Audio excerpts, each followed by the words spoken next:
వాళ్ళని బయటికి తెమ్మని పంపించిందే మోషే ఆయన కదా. మండుచున్న పొదలో కనపడి. కాబట్టి మోషేకు ఉన్న విశ్వాసం ఇశ్రాయేలుకు ఉన్న విశ్వాసం వేరు. ఇశ్రాయేలు సర్వ సమాజం ఈజ్ ఈక్వల్ టు ఒక మోషే.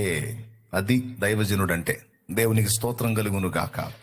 ఇశ్రాయేలు సర్వ సమాజం ఈజ్ ఈక్వల్ టు మోషే. వాళ్ళెవ్వరికీ లేనంత విశ్వాసం మోషేకుంది. మోషే చెప్పిన మాట విని సైలెంట్ అయిపోయారు. మోషే చెప్పిన మాటను బట్టి ధైర్యం తెచ్చుకొని విశ్వసించారు. దేవుని బలీయమైన 2 కార్యాలు ఆ వేళ వాళ్ళు చూశారు.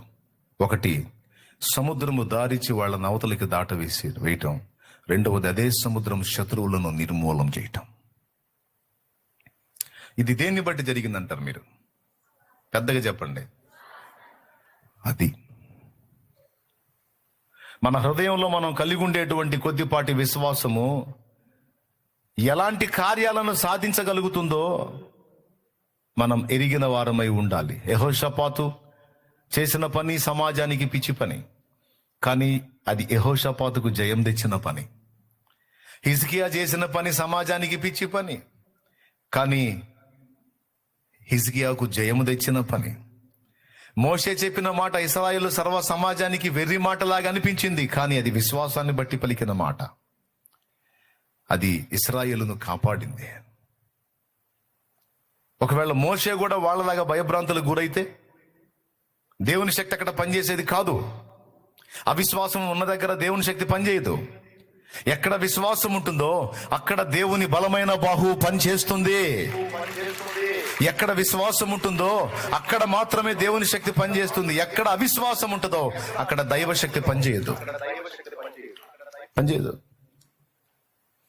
అందుకే అన్నిసార్లు వాక్యంలో రాయించాడు, విశ్వాసం ఉంచండి, విశ్వాసం ఉంచండి, విశ్వాసం ఉంచండి, విశ్వాసం ఉంచండి, విశ్వాసం ఉంచండి అని అన్నిసార్లు ఎందుకు గ్రంథంలో రాయించాడో తెలుసా? విశ్వాసం లేని దగ్గర దైవశక్తి పని చేయదు. ఎక్కడ విశ్వాసం ఉంటుందో అక్కడ దేవుని శక్తి పనిచేస్తుంది. ఆయన శక్తి మన మీద పని చేయనట్లు, మన ఎడల పని చేయనట్లు ఆయన మనకు ముందు చెప్పే మాట విశ్వసించు, విశ్వసించు, విశ్వసించు, విశ్వసించు.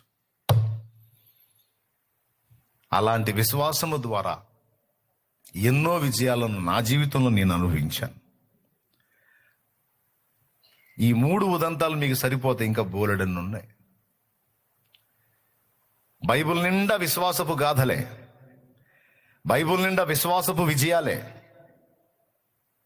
ఈరోజు నీకు నాకు సందేహం అక్కర్లేదు. పీకలలోతు శ్రమలలో నీవు మునిగున్నా, పీకలలోతు అసమాధానంలో నీవు మునిగున్నా, పీకలలోతు భయాలలో నీవు మునిగున్నా, ఒక్కటే గుర్తుపెట్టుకో, ఆయన యందు విశ్వాసం ఉంచు. ఆయన నీ ఎడల తన బలమైన బాహువు చాపి ఆయన బలమైన కార్యములు జరిగించగలడన్న విశ్వాసం, ఆ విశ్వాసం ఒక్కటి కలిగి ఉండు, విశ్వాసం కలిగి ఉండు. నేను అందుకే చెప్తాను, ఆస్తులు పోని, అంతస్తులు పోని, పేరు ప్రఖ్యాతులు పోని, నా అనుకున్న వాళ్ళంతా వదిలిపెట్టి పోని, ఏవైనా పోని, అన్నీ నువ్వు కోల్పోయినా పర్వాలేదు, కానీ ఒక్కదాన్ని కోల్పోవద్దు, అది దేవుని యందలి విశ్వాసం.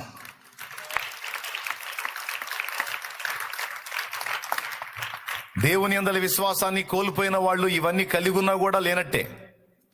అదే దేవుని యందలి విశ్వాసం కలిగి ఉన్న వాళ్ళు ఇవన్నీ కోల్పోయినా వాటికి తిరిగి రెట్టింపుగా పొందగలుగుతారు. ఎందుకంటే విశ్వాసం ద్వారా దేవుడు తిరిగి 2 కార్యాన్ని చేయగలడు. ఏమైనా అర్థమైందా నేను చెప్పింది? ఎంతమందికి అర్థమైంది? స్తోత్రం చెప్పండి. కాబట్టి ఇప్పుడు మనకు విశ్వాసం అవసరం. రెండవది స్తుతి, మూడవది ప్రార్థన. మొదటిది ఏంటి? విశ్వాసం. రెండవది ఏంటి? స్తుతి. మూడవది ప్రార్థన. ప్రార్థించు, ప్రార్థనకు ముందు స్తుతించు, ప్రార్థన తర్వాత కూడా స్తుతించు.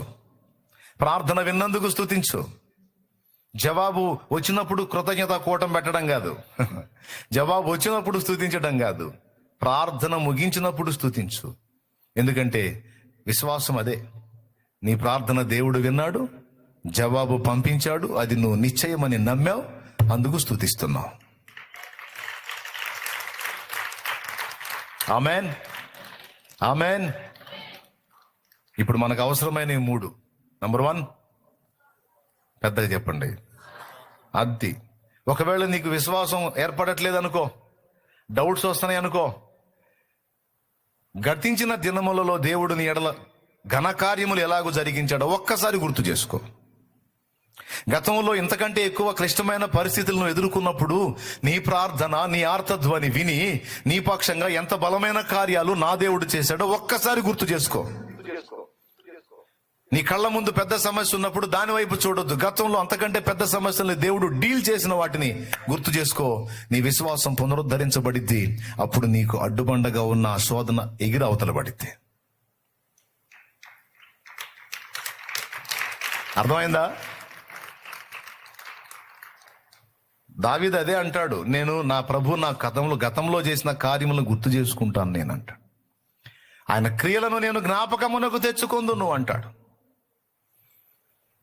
కాబట్టి విశ్వాసం ఉంచడానికి ఆధారం చెప్తున్నాను నేను. గతంలో దేవుడు చేసిన కార్యాలను గుర్తు చేసుకో. తప్పకుండా నీకు విశ్వాసం ఏర్పడు. దేవుని బలమైన కార్యాలకు మనం చూడటానికి, పొందుకోవడానికి మనకి ఏది అవసరమై ఉంది? ఖచ్చితంగా అవసరం. మనం సందేహించామా? సందేహించినట్టే జరుగుతాయన్నీ. భరోసా ఉంచి దేవుని యందు విశ్వాసం ఉంచామా? ఆ విధమైన కార్యాలనే మనం చూస్తాం. కాబట్టి నానా విధములైన అనుమానాలను, సందేహాలను పుట్టిస్తున్న సాతాను కుట్రలను ఎరిగిన వారమై వాటిని అడ్డగించి దేవుని యందలి విశ్వాసాన్ని మనం చేపడదాం. రెండవది ఏం చేద్దాం? ప్రార్థిద్దాం. ప్రార్థనకు ముందు స్తుతిద్దాం, ప్రార్థన తర్వాత కూడా స్తుతిద్దాం. ప్రార్థించినప్పుడు దేవుని కార్యాలు ఇంకా చూడగలుగుతాం. హల్లెలూయా. ఇప్పుడు పాడదాం, స్తుతిద్దాం. ఈ విషయాన్ని మీరు తేటగా గ్రహించగలిగితే పెద్ద ప్రసంగమేం అక్కర్లేదు. ఇప్పుడు స్తుతి, తర్వాత ప్రార్థనతో మనం ముగించుకొని గ్రౌండ్లోకి వెళ్ళి పరిచర్య చేయొచ్చు. ఏమంటారు? అది ఇప్పుడు నాతో కలిసి పాడండి, స్తుతించండి. సైన్యములకు అధిపతి